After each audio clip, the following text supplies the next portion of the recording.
perform oral tracheal intubation skill sheet. Mr. Thunderbird. All right. Well, since I'm going to need to do intubation, I'm going to have the proper PPE, I'm going to have gloves, and then eye protection as well. I'm going to place the head in a sniffing position, insert my OPA. I'm going to go ahead and begin to bag this patient using a C-clamp procedure. I'm going to make sure I have a proper rate, rhythm, and depth as I'm ventilating this patient as well, every 5 to 6 seconds, 10 to 12 a minute. I'm also going to have my partner or my assistant place my patient on SpO2, so then I can also monitor that as well. I'm going to have my assistant take over ventilations for my patient, so they will be doing that right now as I'm preparing my equipment for intubation. I want to make sure that I have the proper tube size for this patient as well. I'm going to go ahead and inflate my tube to make sure that it fully inflates and that there's no leaking at all. I'm also going to go ahead and deflate this as well. I want to make sure that this is down all the way, so then it doesn't mess up as I'm trying to insert it into the airway. I'll have that set to the side. I will be using a preloaded bougie as well. I'll have that set to the side. I'm also going to have a secondary airway as well for my patient in case this one fails. I want to make sure that my Macintosh is set up properly. Make sure that the light's on, that's bright and white. Also that this is firm as well. Have my CO2 colorimetrics set up as well for my patient. Also stethoscope. I'm also going to make sure that the distal tip is lubed up as well for my patient, and that I have suctioning here in case I need it.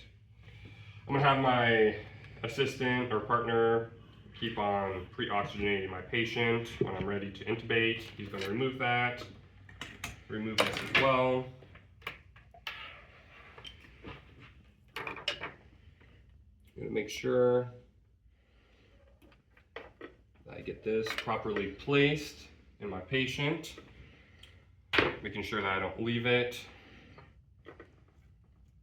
in the proper position as well. Ventilating, make sure I have proper placement. I am not letting go of the tube at all. I'm currently 23 at the teeth right now. Right now I'm checking my SpO2, making sure that's all correct as well. I'm going to go ahead and pop this off real quick so I can put on my colorimetrics. As I'm putting on my colorimetrics for my CO2, I'm going to make sure that there's proper color change as I'm ventilating my patient. I want to make sure as well, as I'm doing this, I have my cuff fully inflated for my patient as well. Make sure that my airway is protected. I'm going to have my partner take over ventilation for my patient so I can go ahead and secure this airway. I'm going to secure it by using my Tommy tube holder. Make sure that is properly placed, never letting go of the tube.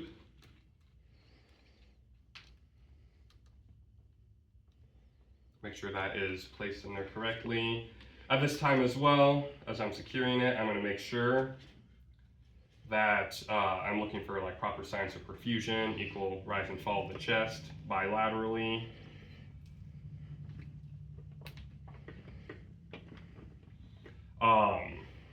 As I'm ventilating the patient too, I'm going to be listening to my lung sounds, making sure that my SpO2 is okay. I'm going to start with the right lung field, then I'll move down to the epigastric, and then also, or on the left side, and then finally on the right side. All that looks good. I'm going to continue ventilating my patient every 5 to 6 seconds, or 10 to 12 per minute. How would you recognize the need for suctioning? If I'm seeing any secretions in the airway or if I'm hearing any sort of gurgling, you need to suction. need to suction. The tube. I'm going to have my partner pre-oxygenate the patient as I'm getting my suctioning ready. We're going to pop that off real quick. I'm going to go ahead and measure from the sternum, around the ear, and up to the nose. Since I have my right one, I'm going to make sure that I enter it in all of the way until I feel resistance, or I'm right where I've measured properly with my finger. I'm going to be suctioning on the way out, never on the way in.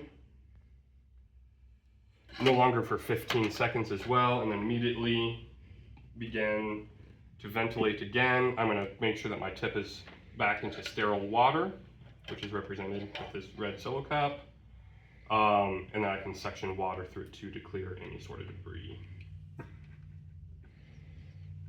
I'm going to be making sure that if I have signs of cyanosis, that those are depleting. I'm also going to be listening to the lung sounds as well, making sure that those are still proper. Of course, watching for equal rise and fall of the chest bilaterally with each ventilation. Checking the capillary beds to make sure that proper perfusion is taking place, as well as keeping an eye on my SpO2, which should be greater than 94%, and always checking my end-tidal CO2 as well. Is there anything else you'd like to add? No. Good job.